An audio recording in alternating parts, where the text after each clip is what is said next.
Hey, bonjour tout le monde, j'espère que vous allez bien. Nouvelle vidéo dédiée au déploiement de notre infrastructure sur le cloud public d'Infomaniac. Alors aujourd'hui, on va ouvrir un nouveau volet, ça va être un court volet, encore une fois, comme on l'avait fait un petit peu pour Mattermost. On va déployer un GitLab sur notre infrastructure. Alors avant de faire ça, on va d'abord découvrir ce qu'est GitLab. Pour les gens qui ne connaissent pas, on va faire un petit tour de GitLab, les fonctionnalités qu'il existe. On va se faire aussi une brève installation de GitLab en mode Vagrant. Vous allez voir, je vais vous donner le lien qui va bien pour les gens qui ne connaissent pas du tout. Et puis dans la prochaine vidéo, ce qu'on va faire, c'est qu'on va l'installer avec Ansible sur notre infrastructure. Donc ça, on commence à en avoir un petit peu l'habitude. Donc là, une fois qu'on aura tourné le volet GitLab, on passera à Kubernetes. Vous allez voir aussi, ça va être un volet extrêmement intéressant. On va essayer de le creuser un peu plus. Alors GitLab, qu'est-ce qu'on peut lui dire? Qu'est-ce qu'on peut en penser? Alors c'est quand même un très très gros standard à l'heure actuelle dans les entreprises. Il a guère comme concurrent que GitHub, on va dire, et GitHub ne couvre pas non plus l'intégralité de ce qui est en mesure de faire GitLab, d'autant plus que GitLab, vous pouvez aussi l'auto-héberger, ce qui est dans notre cas de figure ce que l'on va réaliser. Alors, d'abord, en termes d'introduction, pourquoi il fonctionne et qu'est-ce que ça représente GitLab? La première chose qui fait que GitLab a vraiment percé très fortement ces dernières années, c'est qu'il couvre l'intégralité, et en tout cas il essaye de couvrir le plus possible, même encore plus d'année en année, le cycle du DevOps. Alors souvenez-vous, hein, il y a la boucle infinie du DevOps. Derrière, son but c'est de couvrir l'intégralité, c'est-à-dire à la fois la partie développement, la partie déploiement, le suivi des applicatifs, et même encore plus au fur et à mesure. Alors si on détaille ça, derrière c'est quoi? Si on déroule le déroulement, si on déroule finalement la conception d'outils jusqu'à leur déploiement, là c'est la planification, donc la partie élaboration du code, structuration des choses. Ensuite on a le code proprement dit, donc vraiment le développement du code spécifiquement. Ensuite on a le build de l'applicatif. Alors le build il peut être plus ou moins simplifié, plus ou moins dans des périmètres très variés, puisqu'on va retrouver des choses qui peuvent être du Python, mais on va avoir aussi des choses qu'on va avoir besoin de compiler, etc. Donc ça c'est aussi important. Parfois on a besoin d'aller jusqu'à du container Docker également.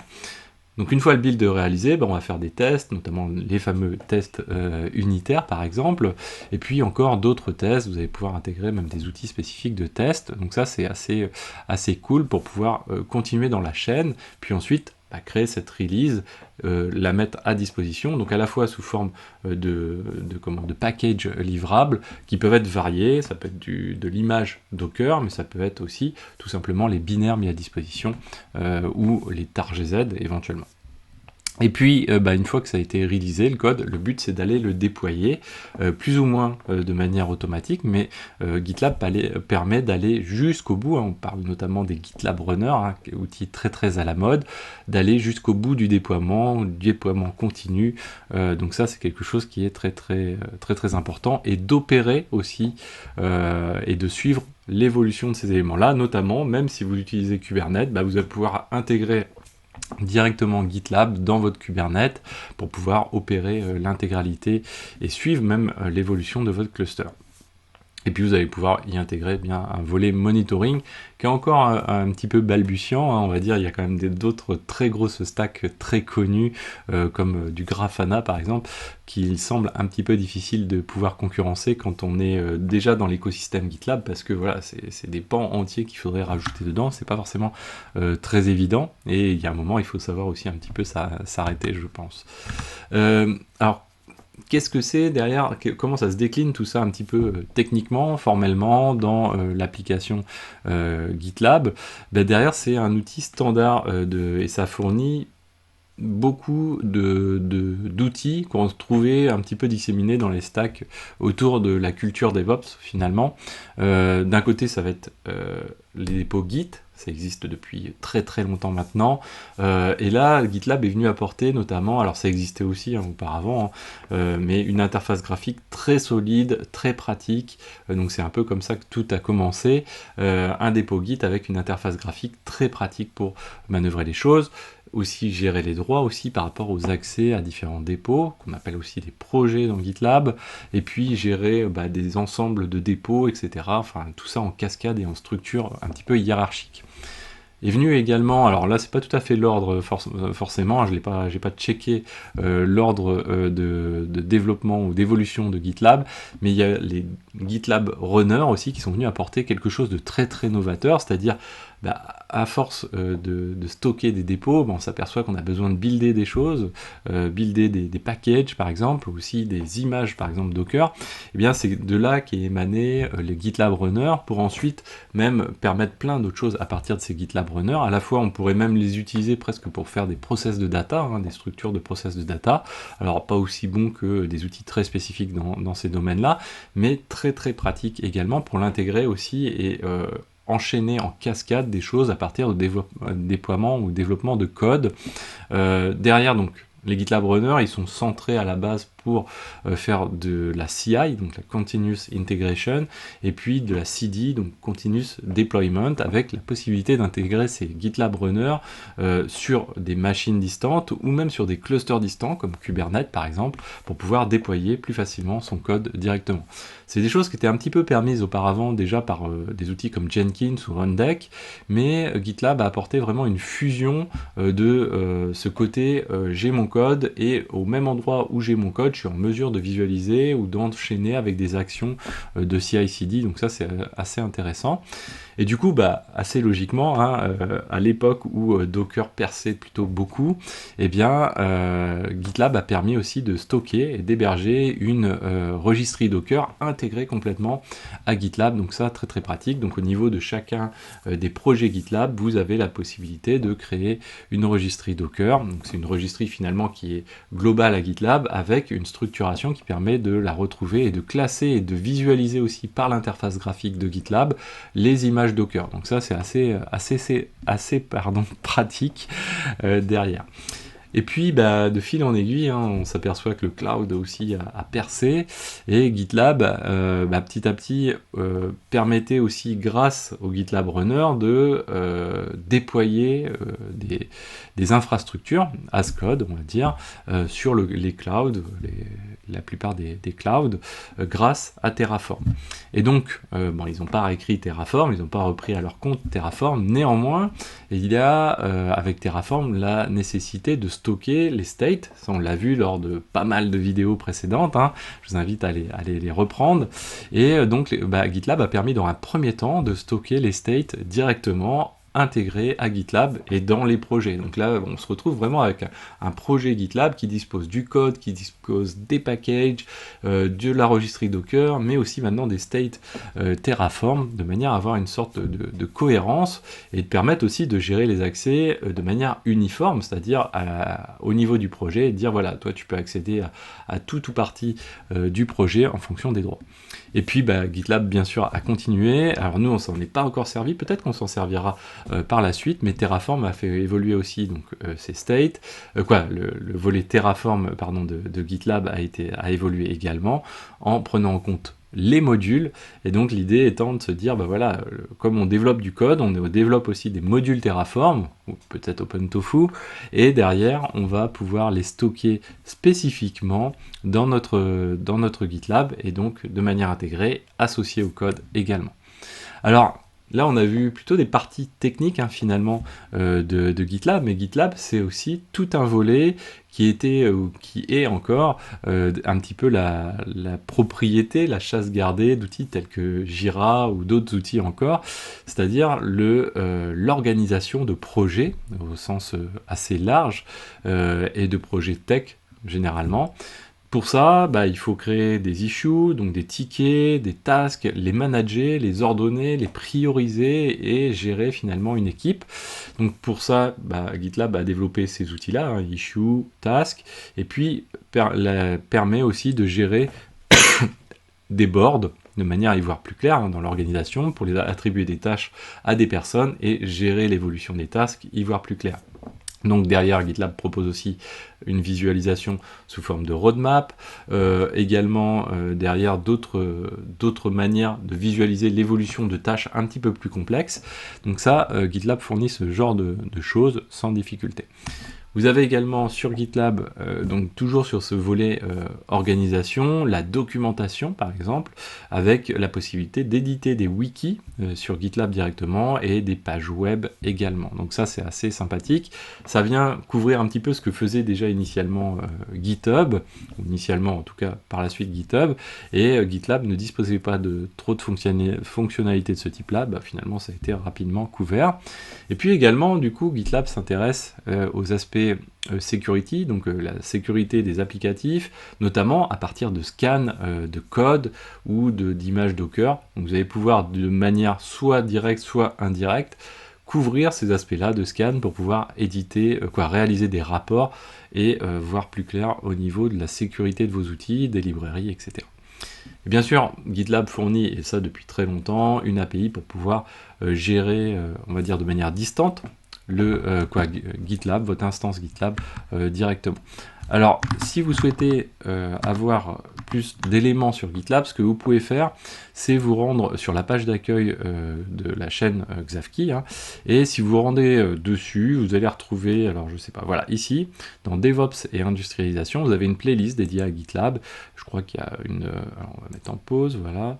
Il y a quelque chose comme une trentaine de vidéos. Alors, c'est pas complet, mais vous avez pas mal d'éléments, et notamment la réalisation de pipeline, d'utilisation de configuration de GitLab Runner, etc. Et puis une découverte des outils de base, le fonctionnement des labels, et pas mal d'autres choses derrière, le time tracking, les boards, les organisations, les wikis également, les flows, donc aussi GitLab Flow notamment, et le fonctionnement des merge requests, outil assez central et très pratique de GitLab. Autre élément important, donc là on va parler installation. Si vous vous rendez donc sur le dépôt, sur le user, justement sur gitlab.com, Xavki, vous allez retrouver donc un dépôt qui s'appelle Vagrant Stack, où vous savez, peut-être, en tout cas beaucoup de gens le savent maintenant, j'ai beaucoup de stacks que j'utilise très couramment pour déployer différents outils, ClickHouse, Kubernetes, etc. C'est des choses où je fais Vagrant Up et à la fin j'ai directement mon outil qui est fonctionnel et utilisable. Et bien, ça, vous avez aussi hein, le répertoire dédié à GitLab. Si vous cliquez sur GitLab ici, vous allez retrouver un Vagrant File qui va permettre d'utiliser des scripts shell qui sont juste à côté. Et ici, nous par exemple, si on se rend dans Vagrant File, on va le lancer juste après. Qu'est-ce que l'on y fait? Donc on va peut-être le passer en vue directement dans le terminal. On va se mettre juste ici, voilà, GitLab. On va passer en revue le Vagrant File rapidement. Donc c'est une boucle Vagrant. Donc du coup qui se termine à la fin ici. Et puis derrière, le but, ça va être d'installer quelques petits outils. Là, on est en Focal 64 sur Ubuntu, donc on n'est pas sur la toute dernière version d'Ubuntu. Et puis, on a des machines virtuelles.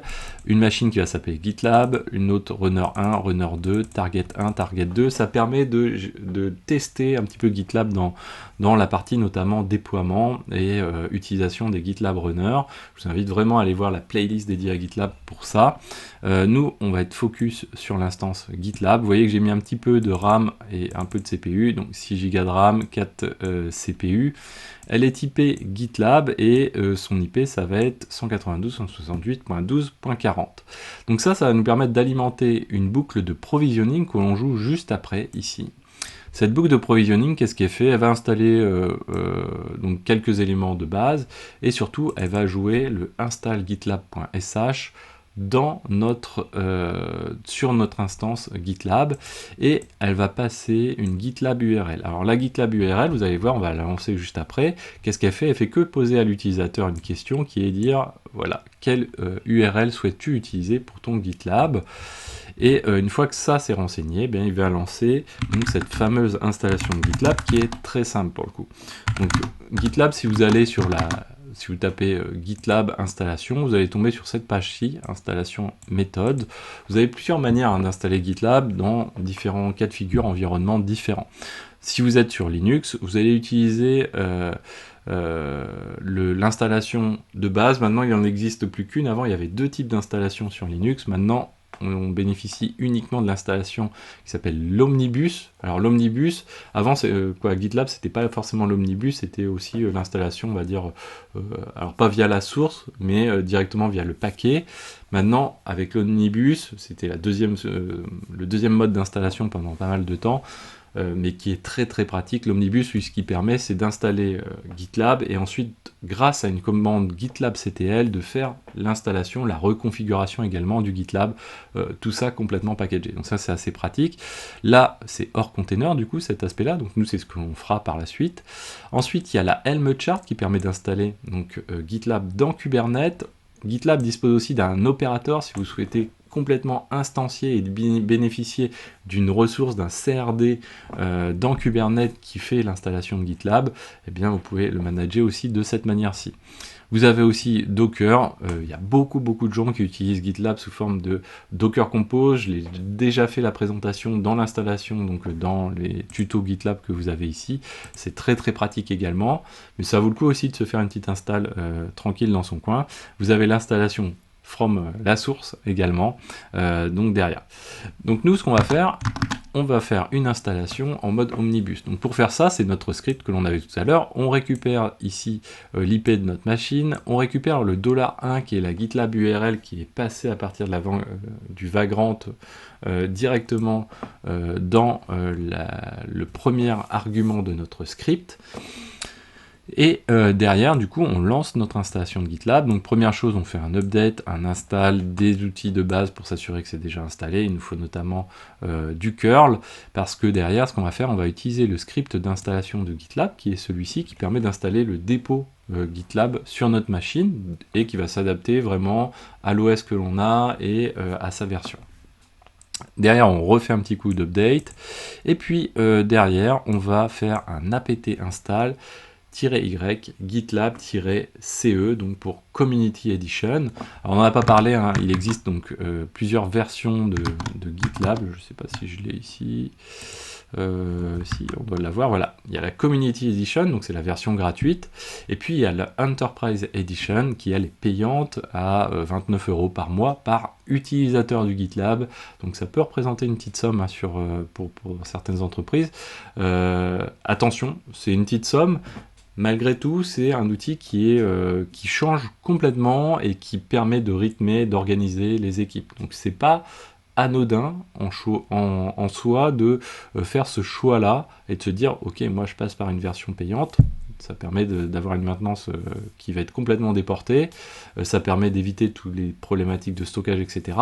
Néanmoins, vous ne l'avez pas chez vous et vous pourriez l'avoir chez vous gratuitement. Donc c'est vraiment quelque chose qui est vraiment à réfléchir, à mûrir un petit peu, à savoir que ce n'est pas le niveau le plus haut en termes de support également de GitLab, ce 29 € par utilisateur par mois, et ça peut représenter des sommes aussi assez importantes quand on a des équipes de développement qui sont assez étoffé, hein. Si vous avez 100 développeurs, vous voyez tout de suite, ça représente une petite somme, donc vous avez intérêt à très vite le rentabiliser et à utiliser notamment pas mal, du coup, toutes les fonctionnalités qu'il met à disposition. Alors, qui dit utiliser pas mal toutes les fonctionnalités qu'il met à disposition, donc vous êtes en mode payant, ben, le jour où vous voulez en sortir, vous êtes un petit peu vendeur loqué avec GitLab, parce que c'est quand même un outil qui a peu de répondants chez d'autres outils, donc même GitHub ne fournit pas tout à fait les mêmes choses, ça se tuile un petit peu, du coup c'est assez délicat d'en sortir, si ce n'est que la seule solution pour en sortir, c'est de passer finalement sur un GitLab auto-hébergé, qui finalement se fait très bien également. Alors attention, le Enterprise Edition aussi fournit des fonctionnalités encore plus avancées, bien sûr, des fonctionnalités assez intéressantes, c'est assez logique.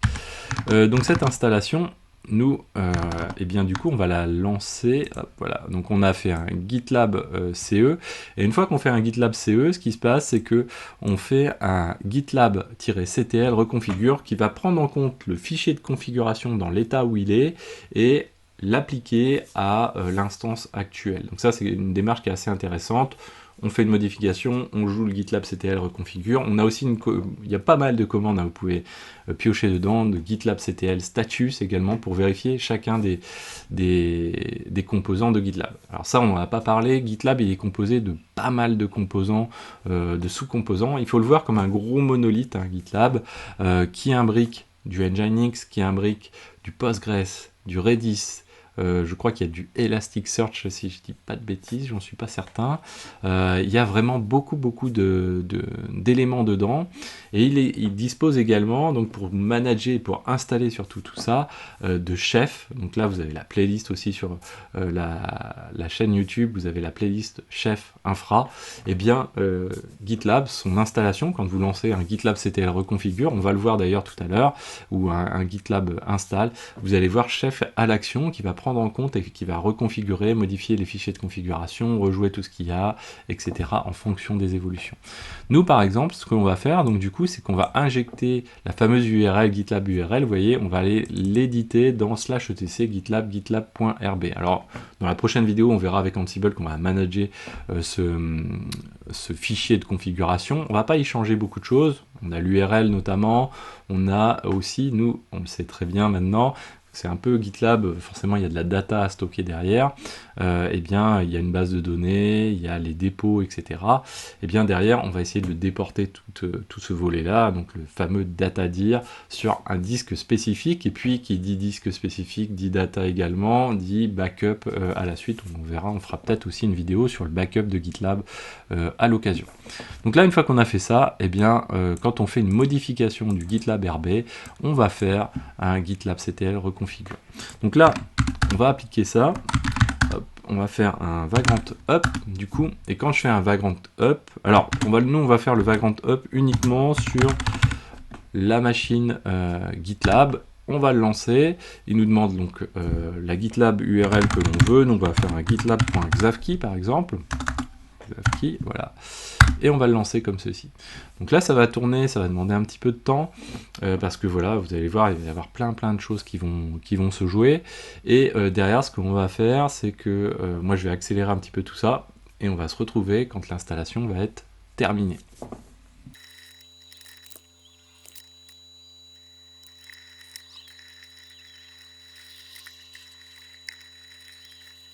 Alors voilà, l'installation est en train de se terminer. Ce qu'on va faire, c'est qu'on va checker 2-3 éléments. Alors oui, il y a beaucoup de choses qui sont installées. Ça a mis du temps. En plus, j'ai pas un débit énorme en ce moment. Prometheus aussi fait partie de la bande des choses installées. Vous voyez qu'il y a du Postgres Exporter, donc il y a beaucoup de métriques aussi qui sont montées dans le Prometheus qui est intégré à GitLab. C'est vraiment quelque chose qui est très packagé. Ce qu'on va faire nous, alors je vais peut-être pas me le mettre comme ça. Voilà, on va se le mettre comme ceci. On va se connecter à cette instance GitLab directement. Et ce qu'on va faire, alors on va attendre 2 secondes. Première chose, donc du coup cette instance, elle a une petite IP qui est celle-ci. Donc moi ce que j'ai fait auparavant, donc /etc, donc mon etc host de mon laptop, j'ai été tout simplement lui rajouter, donc on a dit que notre GitLab c'était gitlab.xavkey sur cette IP là, donc du coup j'ai été la rajouter ici. Ensuite, donc lui il est en train de terminer sa petite installation. Ce qui va se passer, c'est que, donc ça on peut le fermer, ici on va avoir dans /etc GitLab, alors je sais pas s'il a déjà fait, voilà, on va avoir un initial root password qui est le password qui va permettre d'être utilisé pour initialiser finalement notre instance GitLab en tant que user root, c'est le user primaire de GitLab. Vous voyez qu'ici on retrouve c'est le password qu'il faut récupérer. Donc on le retrouve à cet endroit-là, c'est un moyen, alors vous voyez qu'il y a des moyens pour le récupérer également. Nous, c'est ce que l'on va avoir. Ensuite, alors ce qui serait bien, c'est qu'il termine. Voilà, il a terminé son installation. Alors, vous voyez, hein, tout ça, c'est du chef, donc en termes d'installation. Alors, ce qu'on aurait pu faire également, donc si je fais un GitLab CTL status, comme ceci, bien là, vous voyez qu'il va nous mettre, alors nous, il faudrait, voilà, le passer en sudo, ça sera un peu mieux, toc, voilà, comme ceci.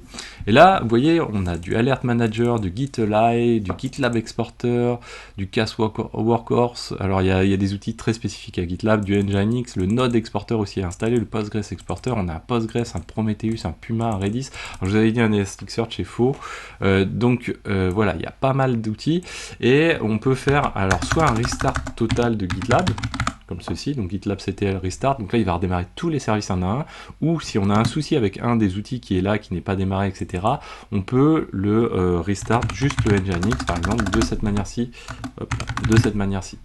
Dans les autres éléments qui sont importants aussi à connaître, c'est que si on va dans var log GitLab, on retrouve les logs divisés individuellement pour chacun des outils. Donc vous voyez qu'on retrouve tous les outils ici, on va retrouver les éléments, et puis vous avez, quand on fait un reconfigure, donc il va reconfigurer toute l'instance, si vous avez des soucis dans cette reconfiguration-là, vous avez les logs spécifiques au reconfigure, donc ça c'est important aussi à les connaître. Donc maintenant on va se connecter donc à notre GitLab, gitlab.xavkey en HTTP. Alors là on est en HTTP, nous on passera bien sûr en HTTPS quand on fera notre installation. Donc là on a notre user root et on a recopié le password tout à l'heure.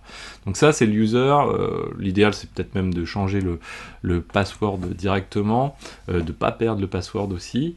Derrière, donc nous, la première chose qu'il faut faire dans l'idéal, c'est vous cliquez sur Admin Area ici. Alors vous avez aussi un désactivé, vous avez des options de qui peut se connecter, qui peut demander à avoir des accès. Vous pouvez aller désactiver ici, si je dis pas de bêtises, c'est que lorsque tout le monde peut demander à avoir un account directement. Donc là vous pouvez aller le désactiver directement comme ceci. Hop, voilà, ça doit faire partie. Provide for new sign up. Alors il y a pas mal d'options, sign up enable.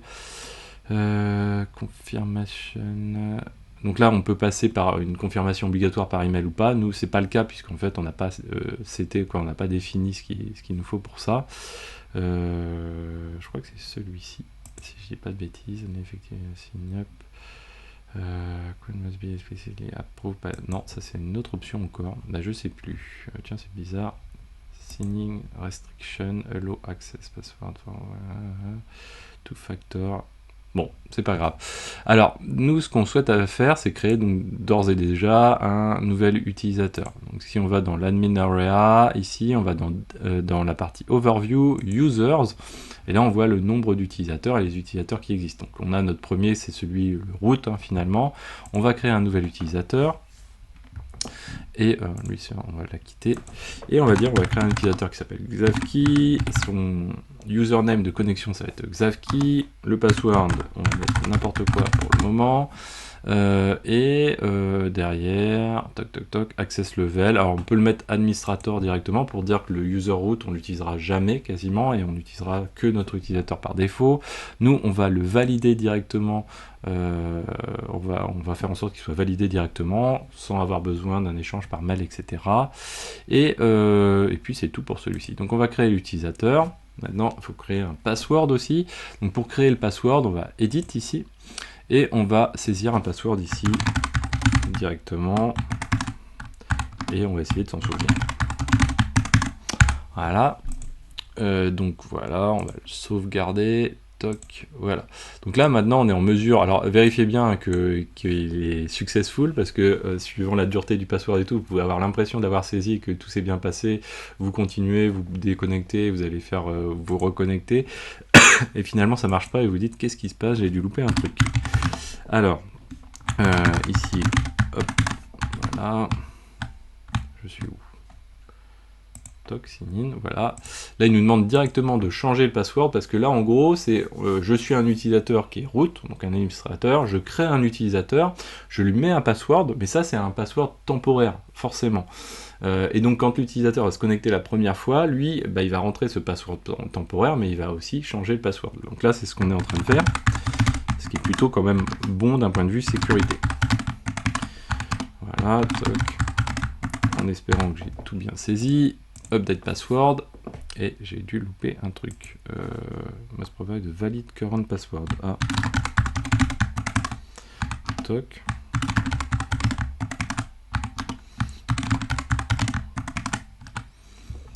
Hop, ouais, là on doit être pas mal.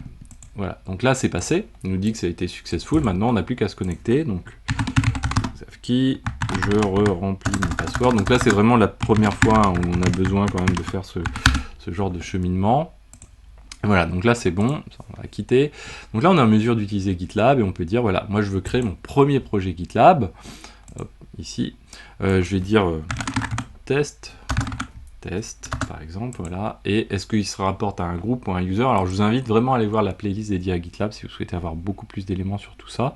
On va dire qu'il est privé et on va activer un readme, on va pas activer le check de sécurité des applications et on va le créer. Hop, voilà, donc là, alors ça tourne en local, hein, c'est pas un truc de fou, une instance de fou furieux hein, aussi. Donc on peut rajouter une clé SSH pour notre utilisateur, moi je vais pas le faire parce que c'est vraiment très temporaire. Alors, ce qu'il va falloir avoir en tête, c'est qu'ici, quand on utilise GitLab, souvenez-vous, si vous utilisez GitLab par ailleurs et que vous n'avez jamais installé d'instance GitLab, on a deux modes de récupération des dépôts GitLab, soit en SSH, donc avec l'utilisateur git @l'instance GitLab suivi du repository GitLab.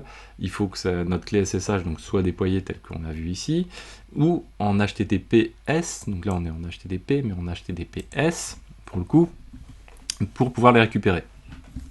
Alors en HTTPS, ça va pas poser souci. Pourquoi? Parce que nous, notre GitLab, on va faire en sorte qu'il passe par notre trafic de manière à pouvoir y accéder en HTTPS avec l'auto-attribution, qu'on va dire, en tout cas la résolution automatique du challenge Let's Encrypt. Donc du coup, tout ça va être facilement packagé. Le deuxième élément qui est important, par contre, c'est l'accès SSH. Parce que on va avoir deux problématiques, on va dire. Première problématique, c'est que, donc pour le bon fonctionnement de notre GitLab, ce qu'on va se dire, c'est qu'on va le mettre derrière le trafic. Donc du coup, ce qu'on veut, c'est que notre GitLab fasse partie, souvenez-vous, ait accès uniquement à notre réseau interne, on puisse y accéder qu'à travers le VPN.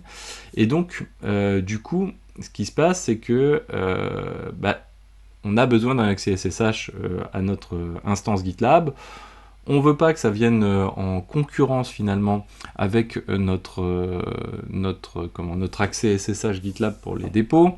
Et donc du coup, vient le deuxième élément qui peut être intéressant, c'est de se dire finalement, on va faire passer par trafic le flux SSH de GitLab. Alors on va pas pouvoir utiliser le port 22 parce qu'il est déjà utilisé sur l'instance trafic également, et lui il est fermé à l'ouverture publique, hein, donc on veut pas que ce soit public, hein, cet accès SSH, donc on va pas l'ouvrir pour autant.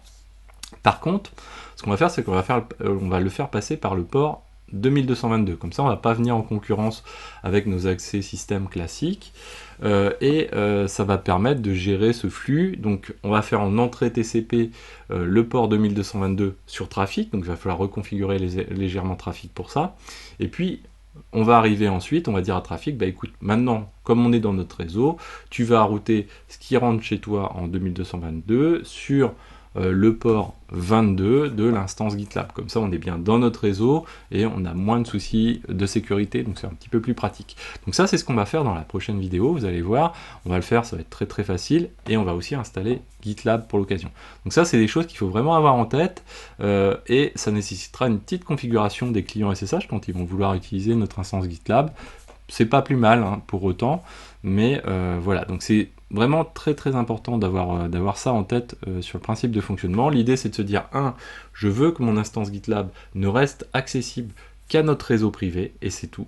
Donc pour ça, il n'y a que Trafic qui peut permettre de rediriger le flux du SSH directement sur notre instance GitLab, comme on fait pour les autres outils, quand on est sur le port 80, quand on route vers le port 80 à partir de Trafic vers le port 80, par exemple du Mattermost, ou d'autres outils qu'on a déployés, c'est exactement le même principe, ou vers le Keycloak par exemple, c'est exactement le même principe. Là on va faire la même chose en TCP cette fois-ci, pour le port SSH.